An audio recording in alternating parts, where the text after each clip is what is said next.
Hi, everybody. Welcome in. Welcome in. Y'all can see that my hair is doing its own thing today. So I took it out of these curlers and it's like super curly. Hey, guys. Good evening. Good evening. So today we are about to talk to one of our panelists on the Trade and Travel Tour from Chicago.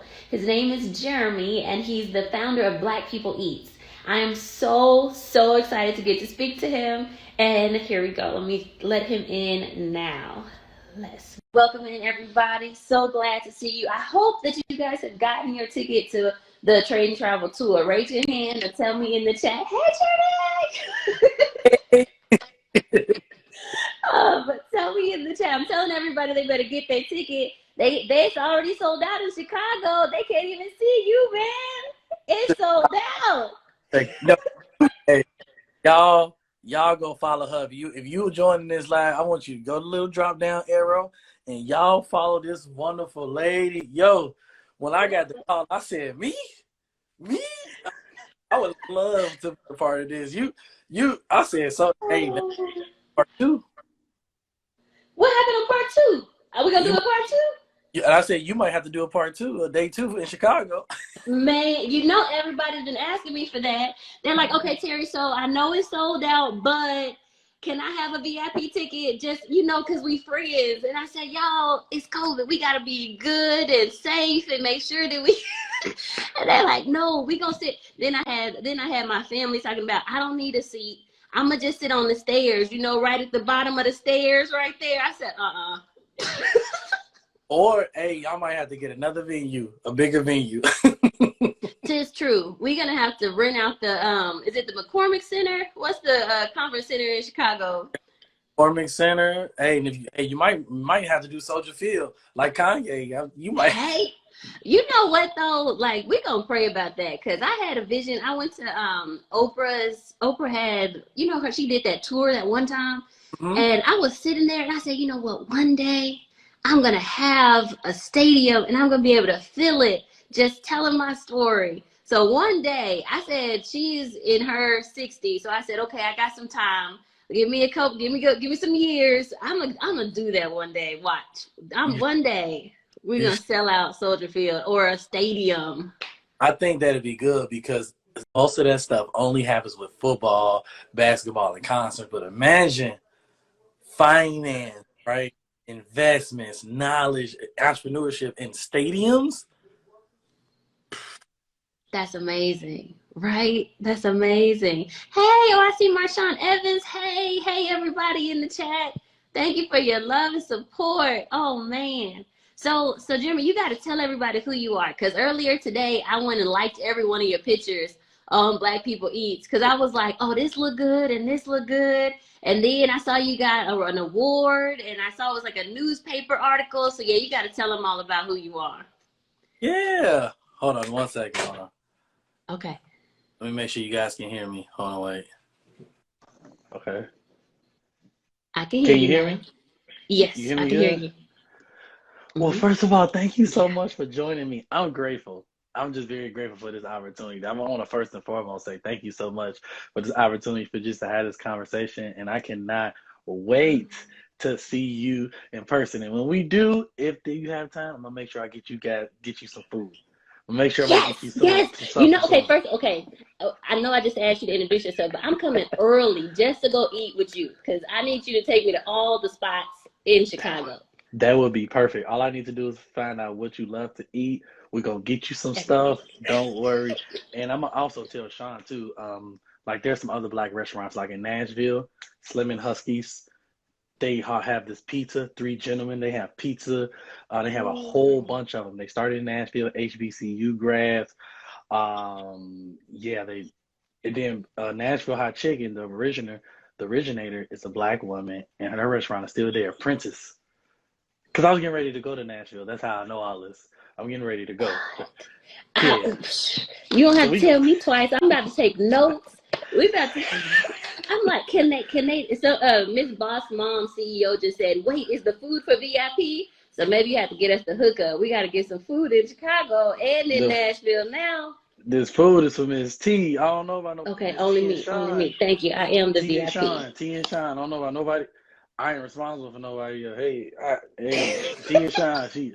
but I thank you love so it. much. But thank you so much. I appreciate it. So everybody, my name is Jeremy. I'm founder of Black People Eats, and it's just an organization that connects the world to Black-owned restaurants. And by doing that, we give joy to everybody's life. That's what my vision and mission is. And honestly, I'm just somebody who, and I don't know if Sean told you this, I'm somebody who started in finance. I have my degree in finance. I worked in investment management. So I worked with the investment firms. I was doing that for 5 years as I was building my business. So outside of that, I was really had a desire in teaching and learning finance because that's something I was always interested in. And because of that, and that's why I told Sean, like, this is such good because really finance really gave me the skill set to why my business is doing the way it's doing. Even though it's marketing, finance really gave me the mind. So that's just a little bit about me. And when I'm not eating, I'm just enjoying life, doing something fun and thrill seeking. Oh, I love it. I love it. Wait, so you got Mm-hmm. to tell me, since you said finance helped you a lot in being like an entrepreneur and running your business, like Mm-hmm. what are a few points you would say that people need to know if they're going to run a business well? And I know you already know this because you already been teaching everybody. But for me, I would say in our culture, especially in Black culture, we don't understand credit score. We don't understand how to budget. So credit, budgeting, also knowing how to not eat your whole check, knowing how Mm. to portion or what I would call like portion off what you eat because all my business is all for self-funded, Oh, wow. all How did self-funded. you do that? Since it was all self-funded, did you save up before you started your business, or how did that work? Yeah. So what I did was I met this gentleman and his name was Ron Kozak. Because I was always into dressing and image. For me, it was the image of finance. We both know what that image is. The nice Yeah. suits or the nice business skirts, the nice heels, the nice dress shoes, the leather bags, the watches, the ties, the blazers, the blouses. And I chased that. And when I received an internship, I met this gentleman and he called me Hollywood. And at first, I thought it was a compliment. But what I learned from white colleagues, a lot of things that they say is really not compliments. They're really kind of Mm. like insults. And this guy called me Hollywood, and he told me, I noticed he wore the same fat shirts every week. And I said, but he never complains when he buys something. He never complains about money. Because I already had an idea of money, but he never complains about money.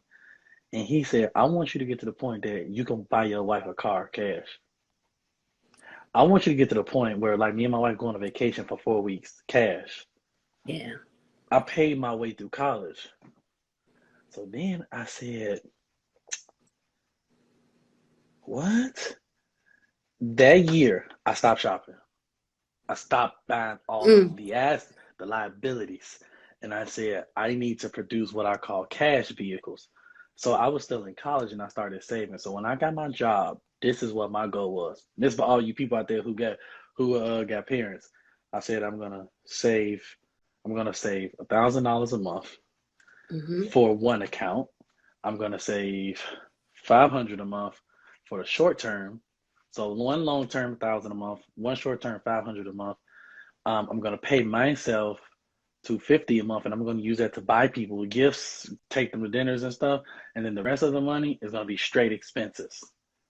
Nice. Then I Nice. said I'm gonna send my parents on vacation because I graduated college for free. So I'm gonna send my parents on vacation, and I'm gonna save. And I did that for 3.5 years. Then I started my business.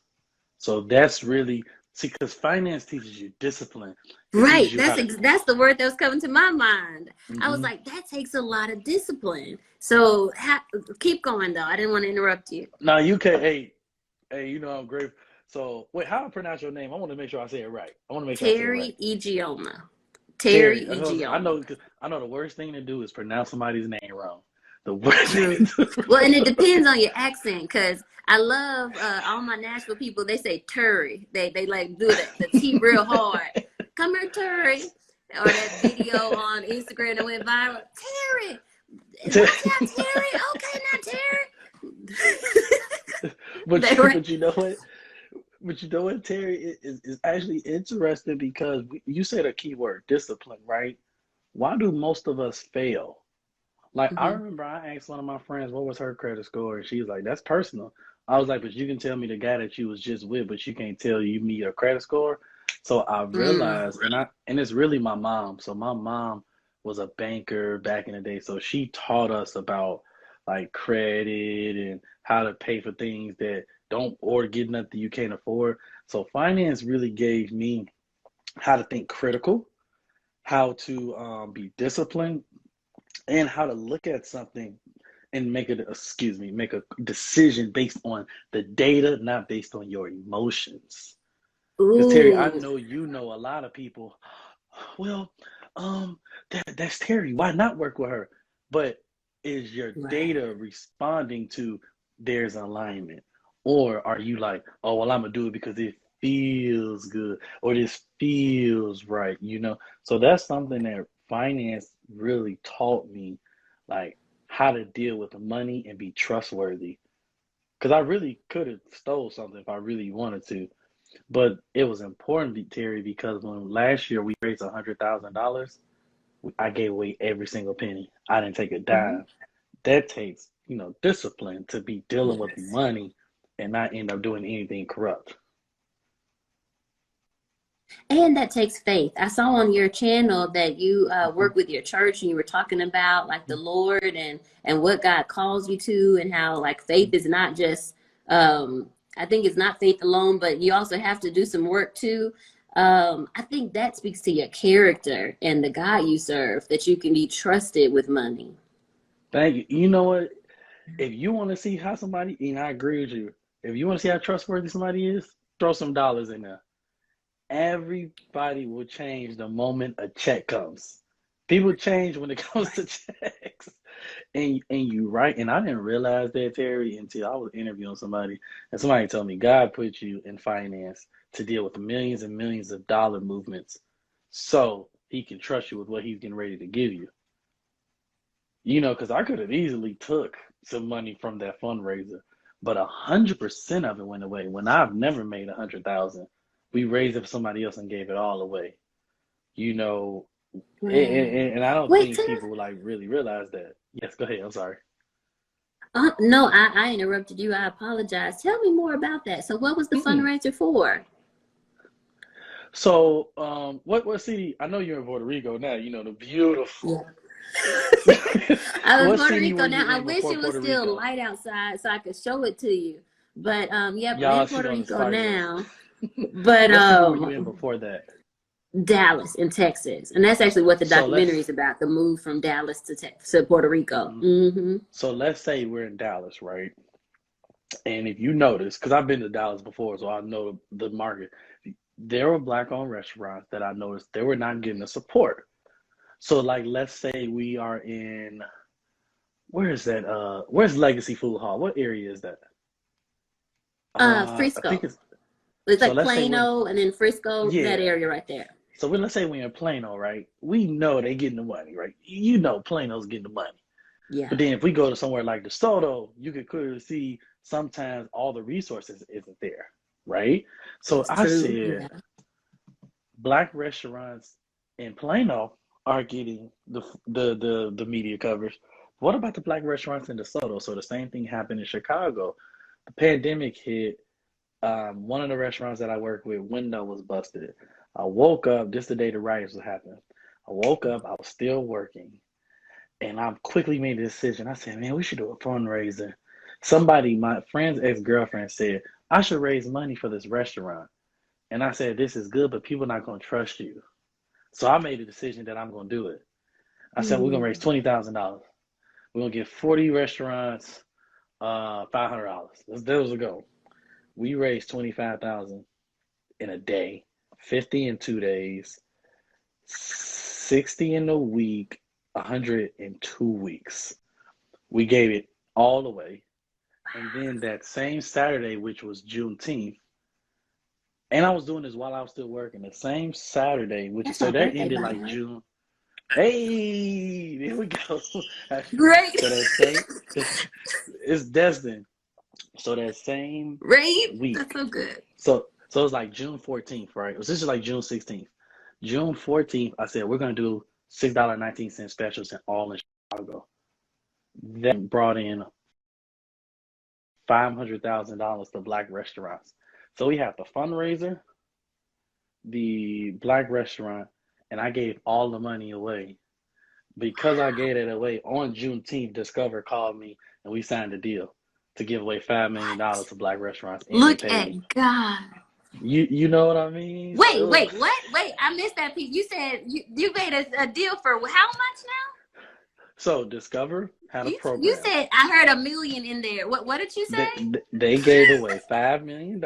They called me and they said, "Hey, we're giving away $5 million, and we want to bring you on the program. We're doing this." Now, this is why it's important when it comes to being over money, because I learned all of this by being disciplined, like you said. And after that happened, I signed the deal with Discover. Somebody pitched my name to Discover, and I didn't know who it was, and they met me 15 years ago when I was a teenager. But so that's really what it's about, because the money piece is, I don't think people realize, like, money is a discipline. It's a mindset. It is a mindset. The reason you do so well, because it is a mindset. If you're looking for it, it will find you. And that's one thing that I have to, to realize. But that's your field. That's not bad. That's your field. But I I really am. learned a lot about finance, honestly. Everybody needs a job in finance. You don't know what it means to get treated like crap until you work in corporate finance. You don't really see racism until you work in corporate finance. You haven't seen how they belittle black men and black women until you work in corporate finance. I'm talking about white power at its best is from the financial sector. I don't care what nobody say. I really believe that. I've seen CEOs cuss me out because something messed up, but didn't realize it was their fault. Like, Right. if you really want to see classism, work in the financial sector. People have no idea how hard it is. That's why it's amazing you doing what you're doing, because there's not a lot of people that look like us that teaches us the game for real. And I ain't talking about the surface level game. I'm talking about the shovel deep rooted to uproot the poverty mindset. Oh my gosh. You just said so much there. There's like, so I was taking notes, but first of Thank you. all, we all have to give you your flowers. Like everybody in the comments is going crazy. They're Thank so you. proud of you. They're like, go King, good job, congratulations. Like if y'all just came in and you missed it. So Jeremy found a need, after the riots with Black Lives Matters, and then there were some riots that came through the city. One of the Mm-hmm. restaurants got messed up, and it was another person's, a girl's idea, and then he said, you know what, I'm actually going to take that to the next level. We're going to raise some money to support Mm-hmm. Black restaurants. He thought we're just going to raise 20,000. He did that in a day, y'all. 25,000. And then he kept growing, and then 2 weeks he had already made 100,000 to support Black restaurants. And then Discover was like, oh wait, y'all over here supporting Black restaurants? Well, we giving $5 million away. Let's call Jeremy and see, like, one, like, I'm so proud that you did something, Thank you because so so many much. people, they will see a problem and think that it's somebody else's responsibility to fix the Mm-hmm. problem. Like, oh man, somebody should really do something. That's so sad. I think they should do something tomorrow. I'm going to pray for them. And it's like, praying is good, but you could have done something else. Like, you could have actually helped. You could actually gave. And then for your obedience, it just seems like God kind of blessed your obedience and was just like, you know what, I could trust him. I always talk about the story of the talents, and it's always like, well done, my good Uh-oh. and faithful servant. You took some, Mm-hmm. you were faithful over a few things, and now I'm gonna give you so much more. And it seems like you lived that out in real life. Like, you Thank you. were faithful over a few things, and then God just blessed you so much more. So that is so freaking awesome. I'm so proud of you. Good job. Thank you so much. You know what, Terry? Thank you so much. You know what's crazy? Somebody obviously needs to hear this. You said something that's super key. Do you know all that happened while I was still working? And I was still working a job, and my mentor told me to quit, and I told him no. You were doing all this and you still had to go to work 9 to 5 or whatever hours. Yeah. Oh, I think it's rendering. Yeah, I did all of this, Teri, while I was still working a job. And my mentor told me, "Why are you still working?" And I said, "Not yet." He said, "You don't have faith in God." And I said, "Yes, I do." And he said, "Well, quit." And I said, "Not yet." My mentor said, "Until you quit, I'm going to call you half faith." For 6 months, my mentor called me half faith. When I called him, he addressed me as half faith until I realized, and this is what I have to realize, what you did, what you're doing, your courses, your documentary, your docuseries, that requires a level of faith, right? Because you have no idea how the world is going to respond to what you do. You just do it.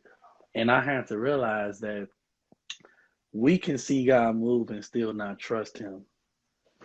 I said, how can the disciples see this man do all these wonderful miracles, but when he asked them to walk on the water, they had fear, and only Peter said, "If it's you, let me walk on the water." And I said, so you telling me people can walk with God, see miracles, see movements, see blessings, and still not move when it happens? And I remember I said, okay, I'm gonna leave. So I quit in January. So I did the same fundraiser this year, and I didn't raise 100,000, and I was upset. And that's when God spoke to me. I was praying because I was really looking at myself as a failure. And I realized it said, God told me, faith is not the achievement that you receive, it's the action that you take when I tell you to do something. Mm. Because Mm-hmm. people have the knowledge from you, but you receive the information from Teri, but are you now going to act on the information, not looking for achievement, but being obedient to the information that you receive? And that's what really held me back. But now I was able to step out on faith. And the moment I quit, deal with General Mills, two deals with Kingsford, a deal with Square. I just replaced my salary, I think 2 months ago, and now more clients want to come.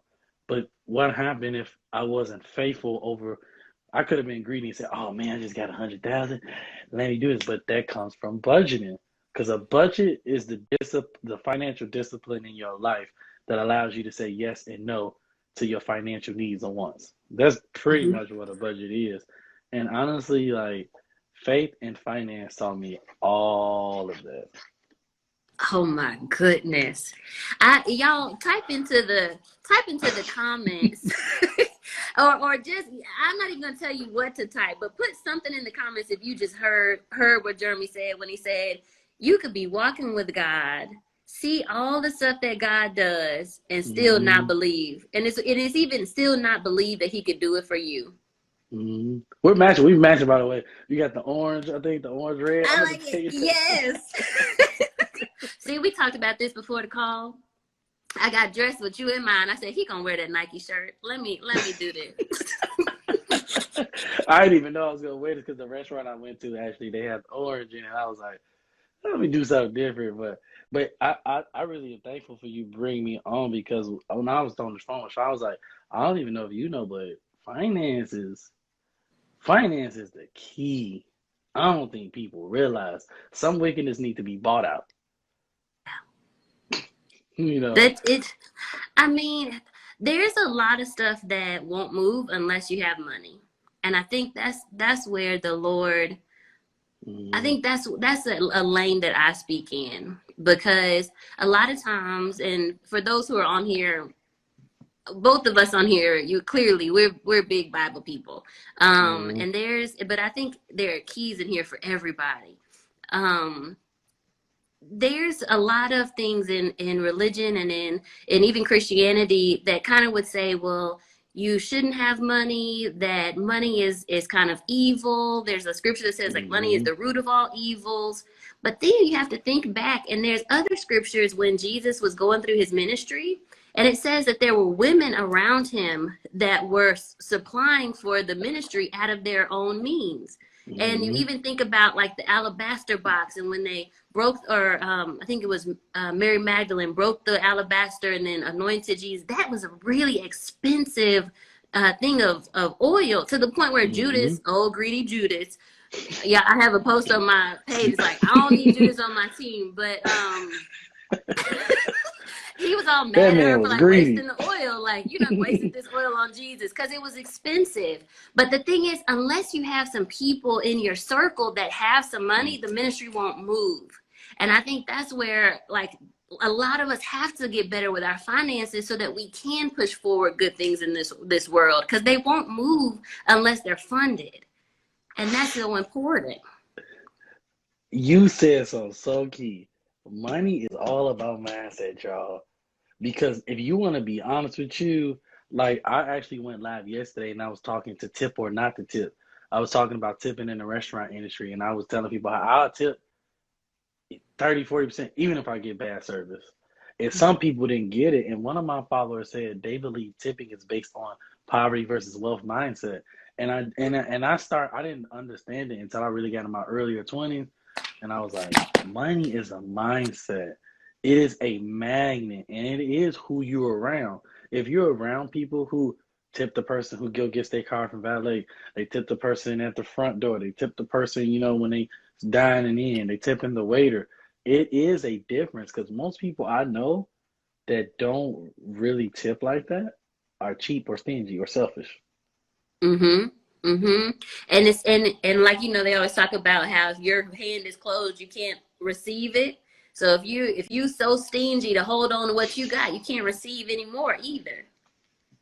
Right. And that's And that's that's the just the thing. truth. In trading in particular, like, there's a couple things that you said, and one of them, I don't know exactly how you said it, but it was this idea of just how, like, still to the point of mindsets. So one of my thank you, I can't remember now who it was, but they had put in here that I just recently reached a really big milestone of my own. And I told the students about it, and I guess Hmm. we're on my live, so I'll tell you about it. Do you know about it? You might already know about it. Um, but Yeah. Let's see which one you're gonna talk about. but on Tuesday, for the first time, I made $1 million in a day. And this is something, trading stocks. It was trading Amazon. And this Y'all was better take, before she talk, y'all better get a pad, you better get a pen, and you better write this down for all you guys who don't. It ain't a lot of people who doing this legit. I ain't talking about no scamming way, the legit right. way. So y'all better take y'all notes. Go ahead. Thank you, Jeremy. Thank you. I appreciate it. Like they better write these notes down. Man, but you know what? Like, I told my students like 8 different things that I had learned, because the thing is, the same thing I teach them in terms of the steps that I take. I have 7 steps that I take every time I take a trade. Those are the same that I teach them, is the same that I do every time. But the way that I get better as a trader and have been able to kind of work myself up to this level of trading is the mindset Hmm. piece. So, like, first I had to get over the fear of taking the trade when it's supposed to be taken. Like, at the time that I took this Amazon trade, Amazon was falling, and I'm about to put, I think I like, so y'all know, I have to, in order to make a lot, you also have to invest a lot. So I invested 800,000 altogether. I haven't, there was more profit than just the million, but I invested 800,000 into this trade. And, like, the first step of that is, okay, there's a fear over that. Like, I have to unlock my mind from being Hmm. afraid that when I put this in, nothing's gonna be returned, or being afraid that I'm gonna lose it. Like, there's just that whole fear part. But then you have to have some, like, bravery, like, and confidence in your trade. Like, I know what I've done. I know that every time I do this, it's been successful. I'm going to place the trade. So, like, that's the first part of the mindset. Then, though, once it went up, you have to get comfortable with having a gain, but not taking all of the gain. Because the first day it went up, it was up 700,000. And in my head, I'm like, oh my God, like I need to take this out right now.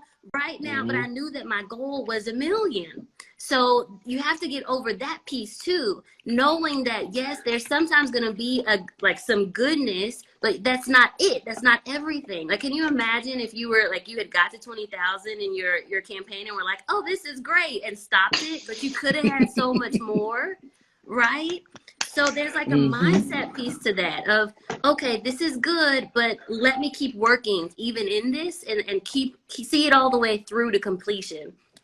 And then though, once I got to the 1 million, I was ecstatic, but then you got to work on not being greedy. Like that's another piece of the mindset. Okay, I've met my goal. It's in a place where the chart says to sell. I need to get out of this right now. And like all those places, they're all mindset things, but that's the difference between a bad trader and a good trader. Or let me say it the other way to be nice. That's the difference between a good trader and an improving trader. But it's all mindset. It's really all mindset. You- I just took some crazy notes. The factors of mindset. You said fear, bravery, get comfortable having a game. But you said something that I think as a culture we need to get better at. You said work on not being greedy. I remember reading the 48 Laws of Power when I was like 19. And the last law says never go beyond the mark that you aim. And Mm. with some people, you said million, I'm good. And I ain't gonna lie, because some people be like, million, well, let me just wait to get 1.5. Then it might mess around and get 1.5. Well, you know what? Let me just see if they can get two. Because see, if I get two, I can go on 2 extra vacations. I can go buy this. Right. I can go buy this. But I think you said something very good because your discipline allowed the results. Because you could have been like, million. I mean, this might go up. You know what? Amazon Day is in 2 weeks. It's probably gonna go up. I'm gonna just let it sit, and then it go to negative something. And that, but I think that was a very good point. The disciplined mindset allows you to not be greedy. Yes. And you know what? It did go down the next day too. I got out and then it went down and I was so excited. I was like, yes, I was right. I'm so glad I had my discipline. Oh my gosh. Because it did go down the next day. Like I thought it did, like I thought it would, and like the chart said. And then you know what I did? I got right back in it. Because like it came down. But the point was like I had enough discipline to actually take it out and do what I said I'm supposed to do. So you're so right. Discipline is so, so important. So I So got a important. question. Some people Hmm. may not be able to ask. So I got a question. When you first was gonna invest that 800,000, did you say, man, I don't know? Did you say that? Did you get nervous? Did you get hesitant? I did a little bit. So I was watching the trade. So this was Monday when I actually put the trade in. And I was looking Mm-hmm. at the chart and the market was about to open. And at first I was like, I was looking at the chart and in my head I have like all these checkpoints. I'm like, okay, the reward to risk on this is really good. The like the time like this is going to go up. Like like it's one of those things you have to kind of talk to yourself and be like this is what my trading plan says. Like I need to stick with my trading plan. But I did. And what's crazy is I did it in options. So I first got one contract because I was like, Ooh. let me just see if this works. Mm-hmm. And then I said, okay, I think this trade is going to be right. So then I got 100 contracts. And then it kept being like, then it started going down. And so now at this point, like, this is the crazy part. The trade is actually losing. But in my head, because I'm a trader, I know that when it's losing, it's actually becoming a better value. So now I'm like, I need to get more of this. And that's also a piece of learning because oftentimes people won't like when they see it go negative, then they'll get out of the trade. Somebody would have done the opposite and said, well, I'm selling it. I was wrong. I can't believe it. It went down 1 penny. Oh no. And I'm like, okay, no, like my research was already good. So it's good and getting better. So then I bought another 100 contracts. At this point, this is when I have the whole 800,000 in. So yes, I'm hesitant, but at the same time, I'm like, I gotta bet on myself. Like if I don't do this, like I gotta bet on myself. And what's crazy is after that I also sent the chart over to my students. That was another faith move, because usually I don't like giving out, like I'm not the one that will call out trades. I teach you Mm-hmm. how to do it so you can fish yourself, right? So you know how to read Right. this Amazon chart. I've given you Amazon. But this time I said, no, this chart is too good. I need to let people know. So I let them know. That's another thing, because it could have been like, Teri, you put this out here and it went down and everybody lost money, because that's also scary, telling people the wrong stuff. But sure enough, I actually went away. So after I took the trade, I went and took a walk on the beach, and I went and ate lunch. I like didn't look at it. That would I have been didn't the look best at it. lunch I ever ate. That would have been the best lunch. I would have walked on the. I ain't gonna lie. I would have walked on the beach and just laid on the sand like, "Who God? I thank you."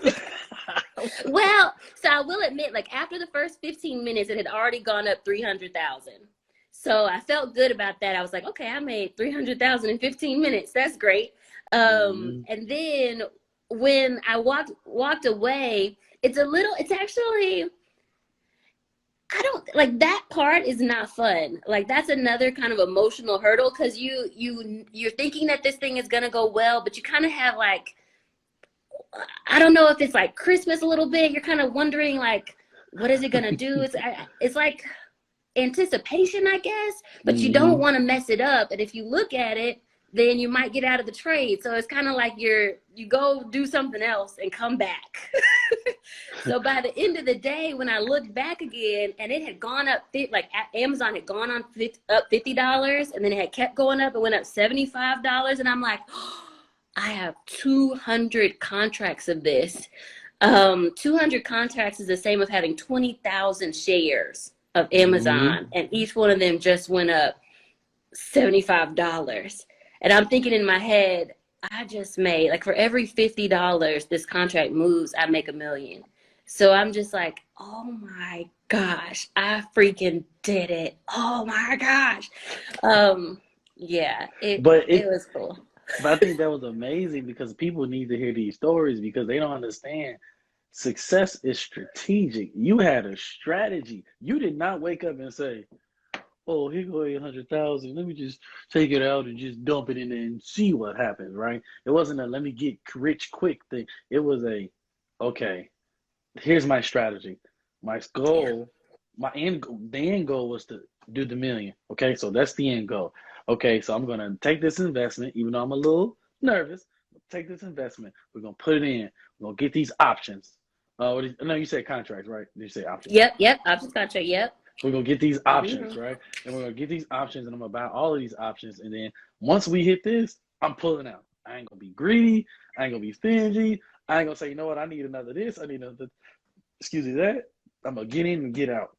That was a strategy, right? Because each strategy, sticking to the strategy is key. And I do know what you mean because, like, whenever you avoid your strategy and you get greedy, that greed will cause you to operate in fear because now you're walking with you're being emotionally clouded when you make a decision, which is the reason why Hmm. a lot of people can't move forward because the faith is the one part but having your emotions grounded is a whole separate entity because you said something, you just walked away, which means there was no emotional attachment. Because too many people, I know you know this. I want to do this. Why? Because I can make a lot of money. Right. It's a purpose. It's an intent. It's a strategy. And I that's like good because when I used to get all them trades coming to our floor, them dudes was taking risks. 50 million on Facebook right now. I'm like, you don't even know what's going. I'm like, man, these dudes taking. You gotta have some faith taking finance because you can win, lose, but I think what separates the goods versus the improvers is Right. Right. the strategies, and not being greedy. It really is. It's not being greedy, and it's having the balls to be like those. I don't know what color they were, but I'm assuming they were white guys on the trading floor. But having the balls to be like them. Like I'm a woman, I don't have balls, but still, I feel like sometimes you just gotta act like an entitled person No, and because they coming take in. on that mentality. so that you can get some stuff done. Because they come in there, and I realize that like anybody who's watching, whether you're gonna go in finance, marketing, business, entrepreneurship, you need a level of faith. It's gonna take risk. You don't think I want to stay working in corporate finance, getting my comfortable checks and being able to do all the stuff? Right. Instead of, man, you actually gotta, but entrepreneurship requires sacrifice. That sacrifice concedes faith, and those faith allows you to make moves to really trust God. But I think that's the thing that we don't really see. And even you talking about it is good because we show people the end result. We don't show people the day to day, like the really stuff we go through. So like that faith piece, that's all in finances. Like, are you gonna trust that this money can be stretched? Are you gonna take the faith to take not a gamble, take a strategic decision to figure out how you can stretch something? Yeah, that ain't easy. That is not easy. And I had to do it in my business, and it was hard. Like, people have no idea how hard it was to finally get a return on your investment. You know, because you have to be patient. Go ahead. You really do. Like I tell people, I've been doing this 11 years, and they get so upset because they haven't done it in 2 months. I'm like, boo, it's going to be okay. Like, I'm in here 11 years. But tell me, what's one of those times where you feel like you had to step out on faith for your business? Honestly, I would say for me, it was when I quit. I'm gonna be honest with you. I was like, man, I don't know how I'm gonna do this. I said, I don't know. I said, I don't. My mentor was like, you got it. I'm like, man, I don't know. This ain't real. But what I started to realize is when the foundation of creativity is nothing.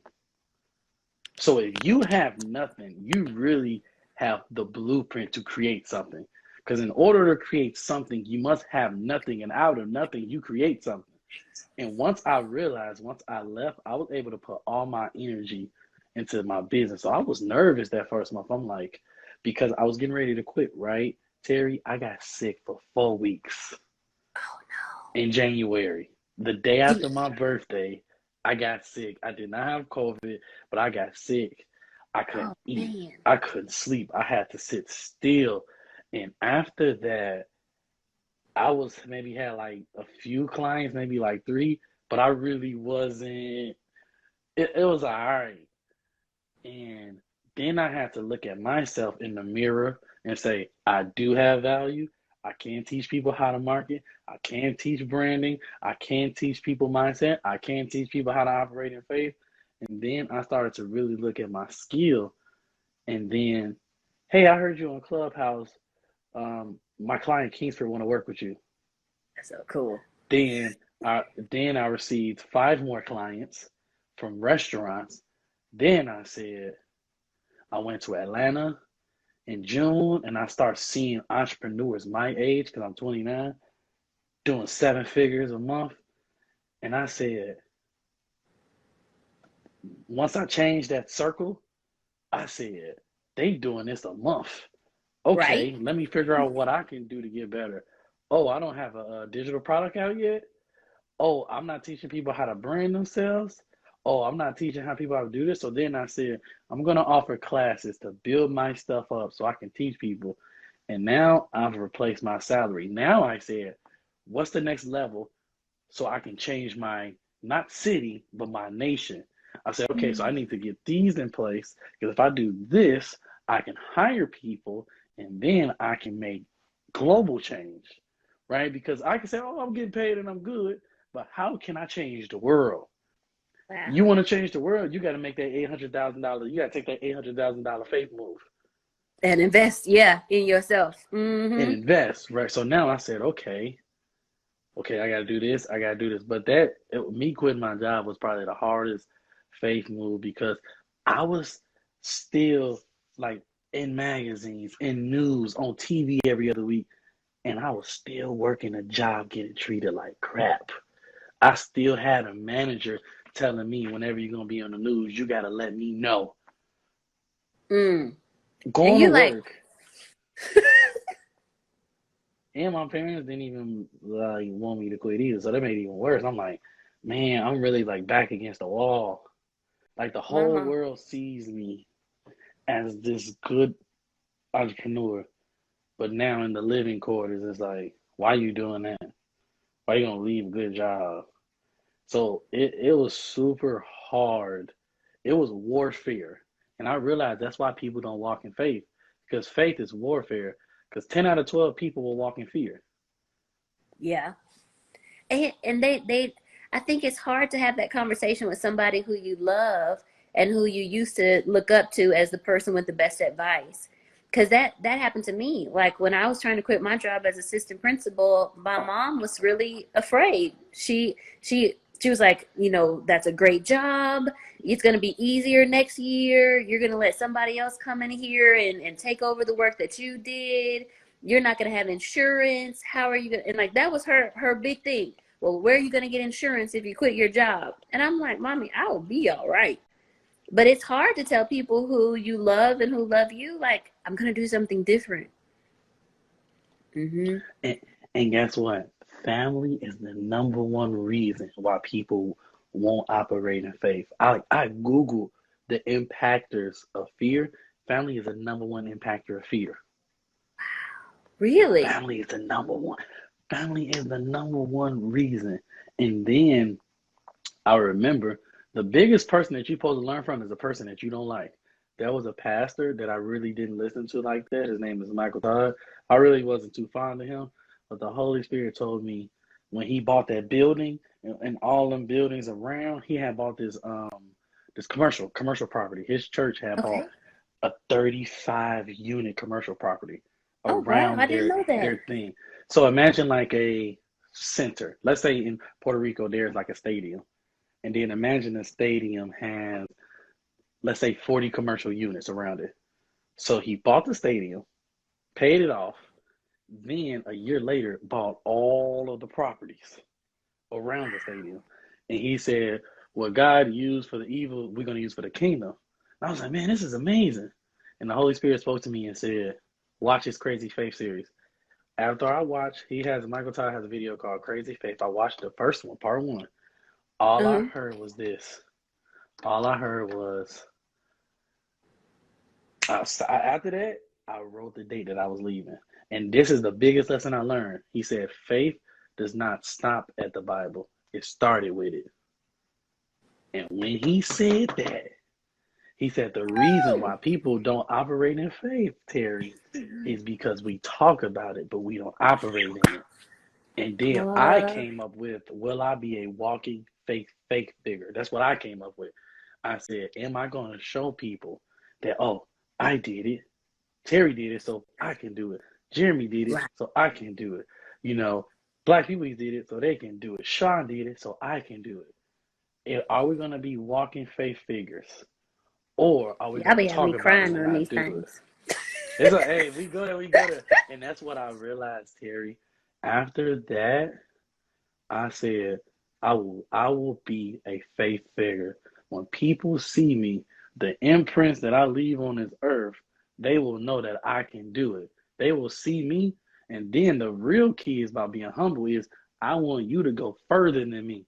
So what it took me 3 years to get, I want to pour my 3 years of wisdom into you now, so you can make a better decision. You can make a one day, you can make a 3 year wisdom decision from my experience versus you having to wait 3 years to get it. And that's where the selfless piece comes in. And that's what I have to realize. Like, we talk about faith, but we don't show people it, which is why all of our families don't operate in it, which is why now when we want to go against the grain, oh my God, Teri, why would you leave that? You get this insurance, your health care. What happens if you fall while you're trying to teach? Or what happens if you get Right. in an accident?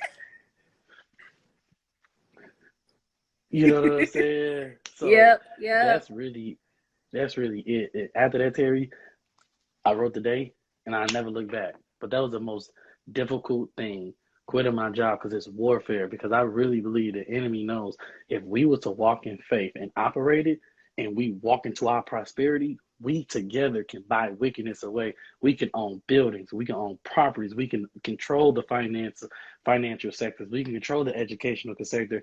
Then we can make strategies and policies based on the kingdom and not just this evil, this weird stuff that's going on.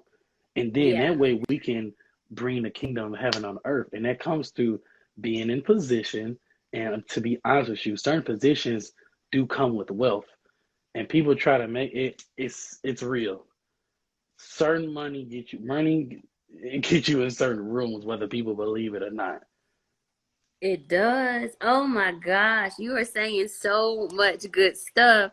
People on here are writing down faith figure. And y'all, actually, I want more of y'all. Just claim that. Put it in the comments. If you're going to be a faith figure and you're actually going to show what faith looks like, then write that in the comments, because that's something that everybody just needs to claim. Like, yes, that is going to be me.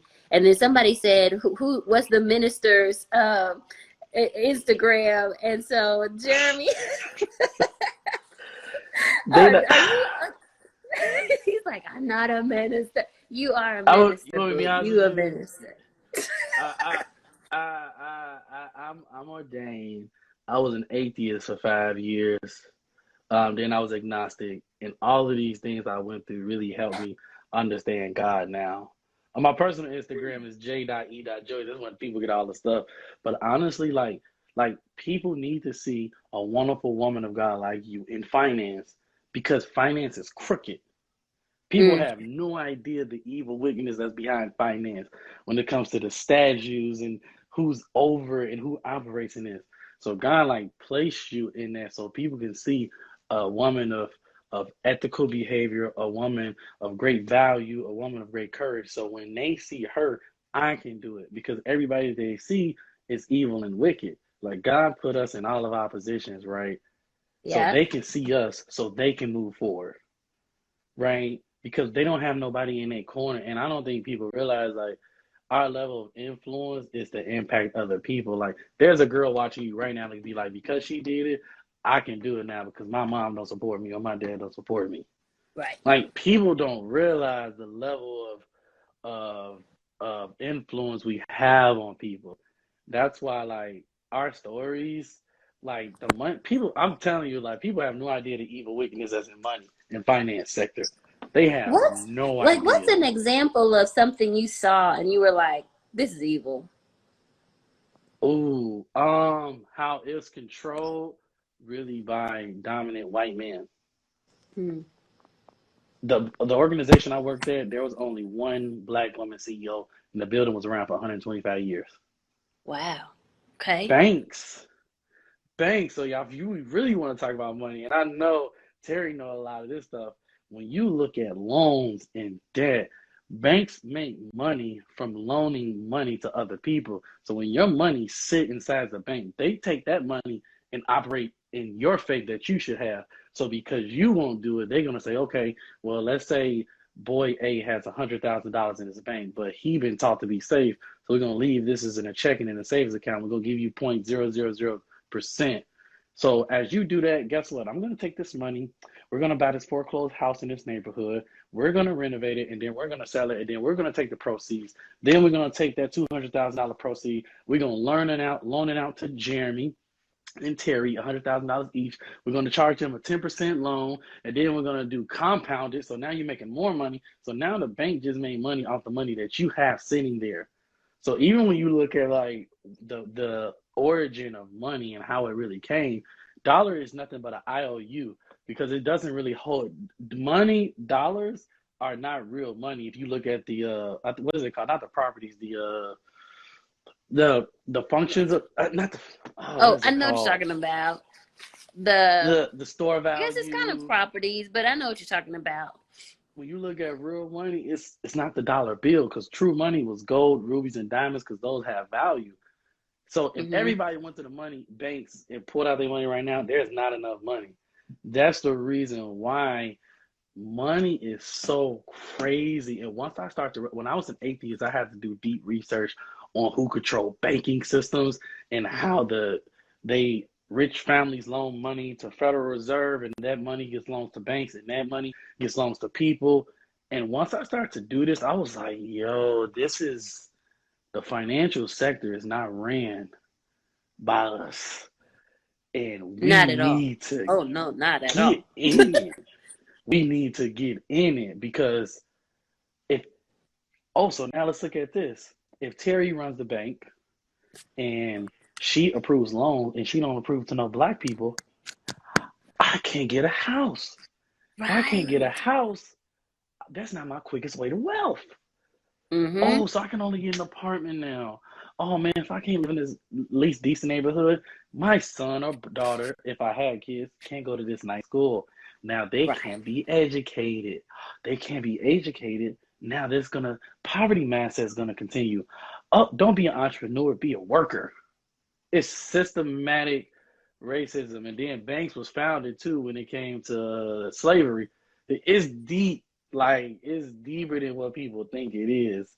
I You was know, I, I was watching the movie, and it's on Apple TV. Do you know what it's called? It's about a black guy, and tell me in the comments if y'all know what it's called. But it's about two black guys who were buying houses in California, but they had to buy them there with a white guy as the face. You know what I'm talking about?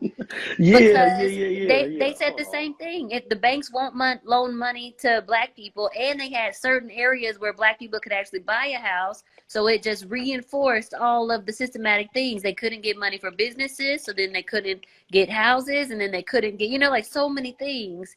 But it was because the banks weren't controlled by us. The banker, The banker, yes, yes.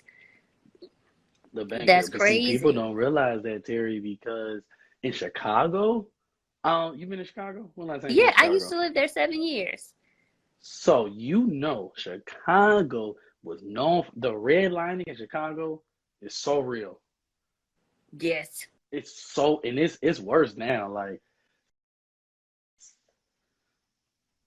go ahead, I didn't hear you. What'd you say? It's worse? Really? I thought it was getting better. Oh, that was my No, mom was calling me. She always called at the wrong time. it's that mom. I said, hey, it's the gentrification. Okay. So, are you familiar with South Shore Yep. over Uh-huh. there by the lake? I'm seeing white couples over there now. I South Shore.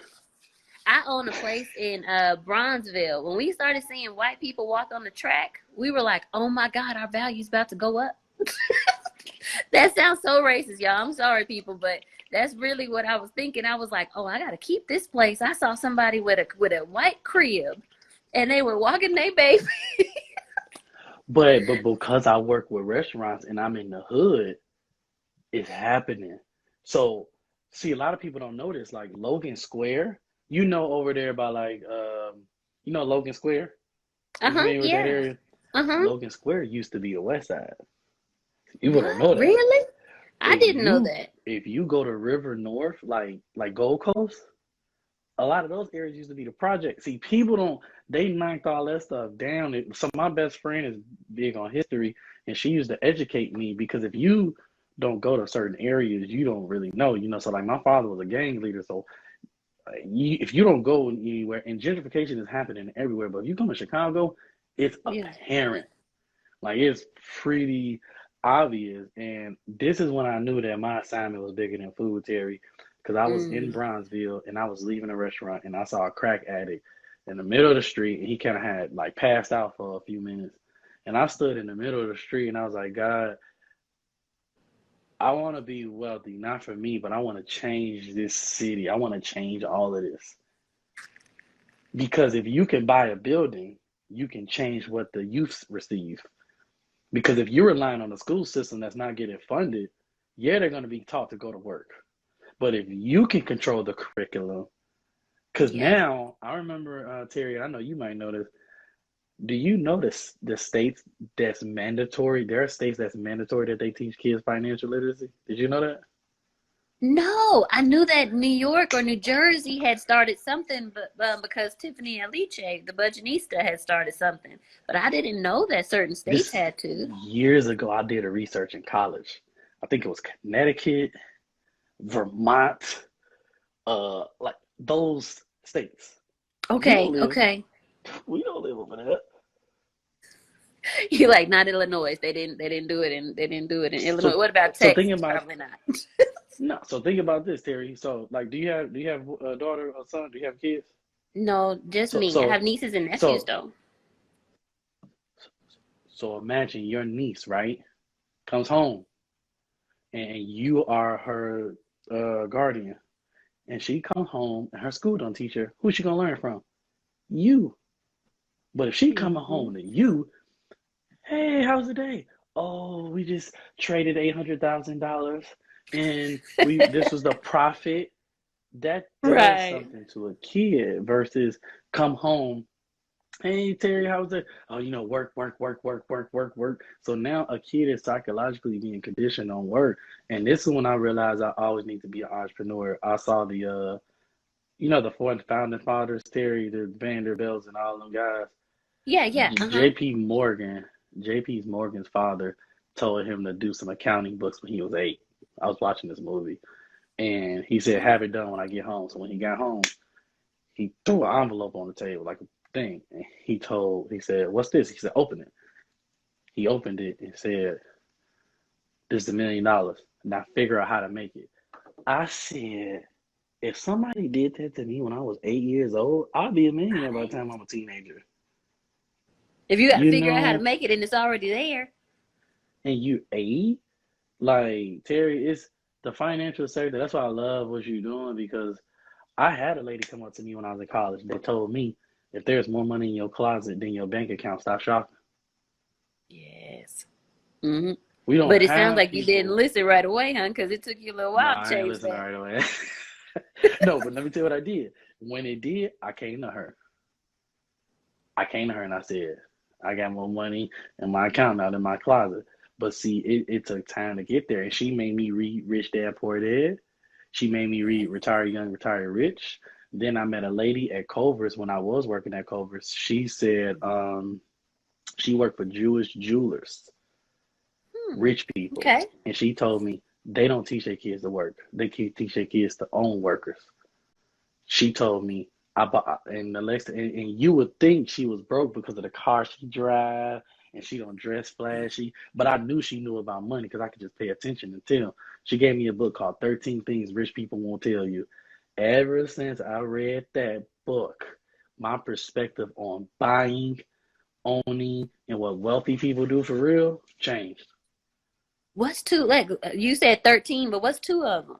You got me intrigued now, and Let then me. I'll let you go because everybody, y'all gonna miss out. Y'all better get these tickets because we got panelists like Jeremy on every stop of the Trade and Travel Tour. He's gonna be in Yeah. Chicago, so all the Chicago people get excited because he's gonna be there with y'all. So I Hmm. can't wait to meet you and see you. This is gonna be so fun. Yeah, and we gonna definitely set up a day for us to eat together because I just started doing that with people that I know are good and amazing in the community. I think I was like, man, I really want to just start eating with other people, and that's what I'll do. I'm looking at the book right now, but yeah, I'm excited.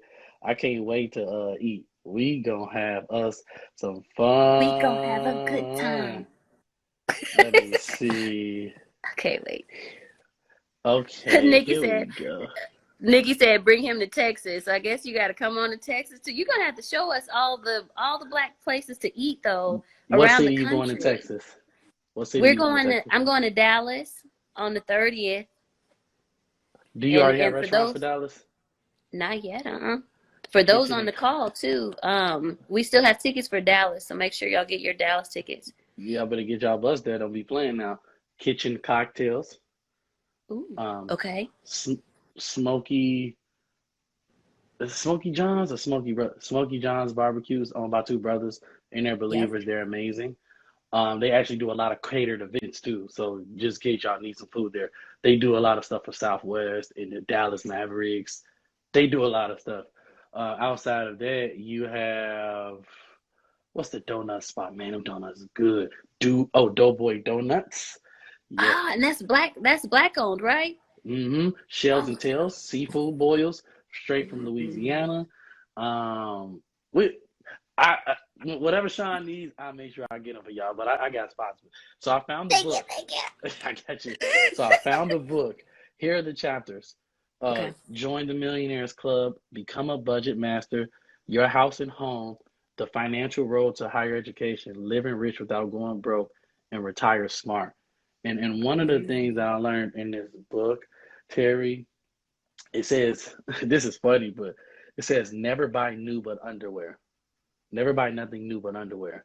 And he started talking about this concept of how he would thrift and still go to wealthy areas and go thrift shopping in wealthy areas and They get have it good tailored. stuff. My mom used to get Hmm. stuff at the wealthy thrift store. She would go to the wealthy start of town and get stuff out. They have good stuff.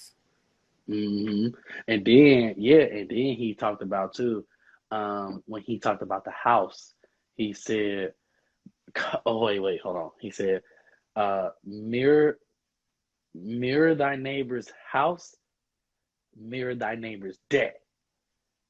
And he started talking about how he or she, I can't remember who's the other, they started talking about how you never really know how much debt a person's in based on what you see. So always realize if you buy what another person has, you're gonna covet what another person has.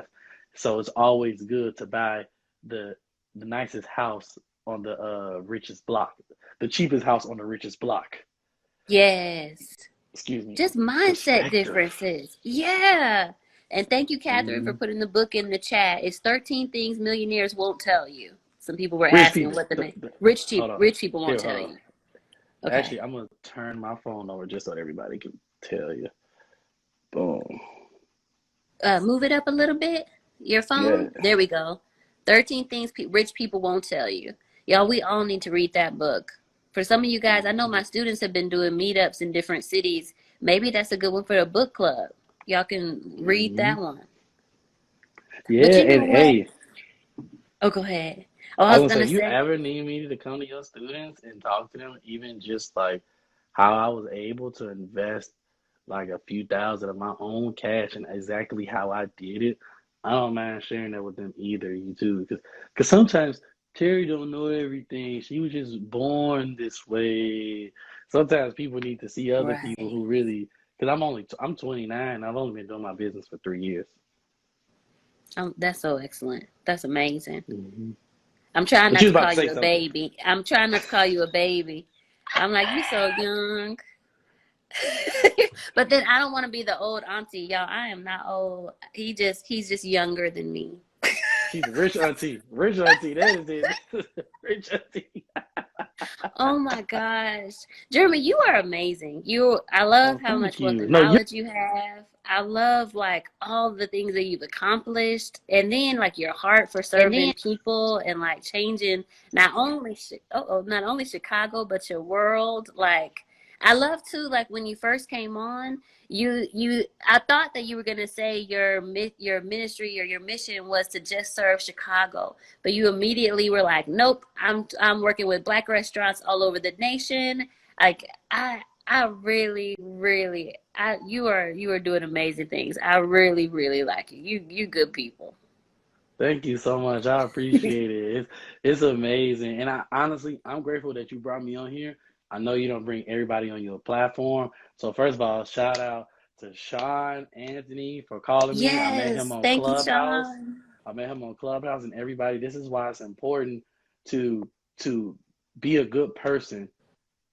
No, not without wanting anything in return. I met Sean in December of last year, but he used to come to my room every week on Clubhouse, not knowing who he was, not knowing what he did, not knowing who he has access to, and he gave me a call because he's seen me over months be a good, reputable person. He allowed me to come on this platform with you, so I'm very grateful. So shout out to Sean for that, and that's why everybody, if Yes, you're listening, treat people right to treat people right. Don't do stuff because you want something in return. Don't do stuff in a manipulative or malicious intent. Do stuff to be nice because it's who you really are. And things will happen for you if you continue to yes. show people love. Even if people go beyond you or further than you or get recognized when you don't, just be nice people. So thank you so much. Shout out to Sean for bringing me on, for letting me meet you. And shout out to Terry for letting me come on, speak to her platform. This is amazing. I really Of appreciate course. this. Thank you so much. And you're an Mm, amazing woman of God. And I can't wait to see the more things you're doing. That $1 million trade is now oh, you're gonna do 2 million next. Watch. Mark my words. Amen for that. I receive it. I receive it. In Jesus' name, I receive it. I was talking to somebody today, and I had plans to be on a flight, and then the flights were canceled, and it was just a mess. And he was like, well, guess you got to go bigger and harder now next time I see you. And I was like, okay, well, I guess I got to have a $5 million day now instead of just a $1 million day, since we didn't get to talk about the one. But thank you. And y'all, so go check out Sean, and I'm trying to make sure I do it right, Sean R. Anthony _. That is Sean Anthony. Y'all, everybody follow him. He also has a podcast called School. Yes, and it's like one of the #1 podcasts. And Sean, I don't want to say it wrong, so put it in the comments so people can check it out. Check out your podcast, because I think it's School's Out Now What, but sometimes I mess up words. So type it into the chat for us and follow Sean R. Anthony _. And then this is Jeremy. And Jeremy, will you tell them how to find you and what you have next? How can they support you? Yes, Teri, I can. So everybody, my real name is Jeremy Joyce. My business Instagram, you can just hit the drop down arrow and follow Black People Eats. That's where you will see all the delicious food from all the Black restaurants. If you would like a little more personal stuff, motivation, because I haven't started teaching yet, but after seeing Teri, I got to get on it. So I'm going to start doing more things like this. So my personal Instagram is j.e.joyce. That's where you can find me. And the next thing I have coming up is I'm releasing a digital product, my first product on Black Friday. I can't speak of it, but just know it's no Black man has done this. No foodie has done this. It's going to be something around the kids sector, but it's going to be educational, but it's going to be food related. And after that, I would say buy y'all tickets to Chicago, but it's sold out. We do have virtual though. Y'all can buy your tickets at tradeandtraveltour.com. Buy your tickets to the virtual event, because if we have heavy hitters like this in person, y'all know we're gonna have heavy hitters in the virtual. So I think we still have some tickets left in Nashville. And if I could go to any city, Nashville is like the best one. Like the panelists, like, oh my gosh, we got Sarah's like Amy Porterfield, Anthony O'Neill, Sarah from Sarah Love Styles. Like, it's gonna be crazy. And then Jeremy just told us how to go find some food in Nashville. Yeah. It's gonna be amazing. Nashville is about to be lit. Oh, she gonna kill me for this. What? But Sarah Love Style know how to cook. We just cooked with her spices yesterday. What? Yes. I was looking at some of her videos, and I told her, she was on live with us on Tuesday. I told her, girl, like after every video, I just wanted to go eat up the whole kitchen. The whole kitchen. After every video of hers. That blueberry barbecue sauce is something magical. She has blueberry barbecue sauce? Yeah. I mean, why didn't you tell me this before 7 o'clock? I'm trying to fast, Jeremy. And now you done told me about blueberry barbecue sauce. Yeah, so my mom makes everything from scratch. So we made some ribs, seasoned them with her seasoning, and then put the Oh, wow. Oh, wow. I'll give you some restaurants in Nashville. I got you. But Slim and Huskies, you definitely want to make sure we get you there, and definitely Princess Hot Chicken. Definitely, cupcake collection. She got a sweet potato cupcake with the little cream. I'm gonna send them to Sean. Okay, yes, please. Yeah. Please, because you're gonna have me over here trying to eat, and I'm supposed to be not eating after 7. Goodness. Oh, y'all, everybody on here, please go follow Jeremy. Go to BlackPeopleEats, and then also to j.e.joyce. Is that right? Yes, that's correct. I almost said man when I'm like, she ain't finna kill me.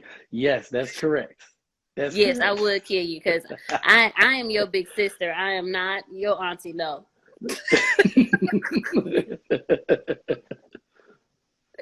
Well, thank you so much for coming on here. Thanks everybody for joining. I hope y'all had a good night. Definitely go to tradeandtraveltour.com to see all of the people that we're going to have in these panels and book your ticket, because we are literally almost sold out. I think the last time I checked, LA had 2 more tickets, and Dallas has a few more tickets. Nashville had a few more. Virtual almost sold out. So y'all better hurry up, get some tickets, because we're bringing heavy hitters to come and talk to you guys after you get to see my beautiful premiere, because y'all are the only ones who see it, the ones who buy tickets, of my documentary series. So thank you LA again. gonna be lit too. Yes, LA gonna be lit. Everywhere gonna be lit. Honestly, it's gonna Taco be amazing. Mill is in L. Oh Jesus, you got me hungry. I'm thinking about food now. I'm sorry. Oh, Yeah. Taco Mill is in LA. Burger Boys is in LA. Oh. We already talked about this. I'm supposed to be fasting, man. No, I'm just playing. Are you I keeping can't this wait to lab get up? this list. You Or know is this what? like an I feel like exclusive? everybody who's coming to the tour needs to get this list as a bonus. Black restaurants in your city. Can you do that for us? Can we get some kind of bonus list from you? Whatever you need, I will take care of it for you. Whatever you need, I got you. Thank Whatever you you. need, I got you. Because you ain't gonna be blaming me like I'm in the city and I am not eating no food. You ain't blaming me on that. Oh, you know I would be too. I'd be like, Jeremy didn't send us the list. We over here at Chili's, and Chili's is good too, but I'm just saying it's not the same. Yeah, nah, it ain't the same. I got a question. Are you keeping this live up? Or is this like Yes, I exclusive? will. Okay, good. 'Cause I Well, want to make yeah, sure I I'll save share it. it I'll too. save it to my page. Yes. Share it with everybody. Everybody on here, please share it with whoever you think would like it. And yep, that's Sarah Lovestyle. Thank you, Shay. Shay just shared Sarah Lovestyle's Instagram name too. Oh, thank you so Mm-hmm. much. Miss who is that? Her appliance repair said everything Teri puts together has been lit this far. Can't wait. Thank you, boo. That's when you have a All good right. brand. You don't even got to speak on it. Other people do it for you. Hey, that's the Lord right there. And you know when we get together, I'm gonna ask for your story on how you went from atheist back to ordained. So I can't Oh, wait to hear that we story got. too. I'll that day. I'll make sure we good. As long as I just need to know. All I need to know is what you like to eat, and your food. Your food is covered. Don't worry about it. You and Sean, y'all good. Y'all good. All I I need to know feel is what you special. like to eat, and we got you. Don't worry. I'm gonna take care of y'all. Yes. Oh my gosh, I just can't wait. Okay, Chicago gonna be amazing. It can't come fast enough. I can't wait to eat. Mm-hmm. Oh, it's gonna be fun. It's gonna be fun. Now I'm responsible for no calories gained while giving restaurants. I tell people that now. I think that day is a cheat day. I've already ordained it as a cheat day. No matter what, I won't care as long as the food is good. Okay, I got you. I'll talk to you later, Jeremy. Bye, All everybody. right, Y'all thank have you a again. good See y'all night. later. Thank you for coming on. All right, bye.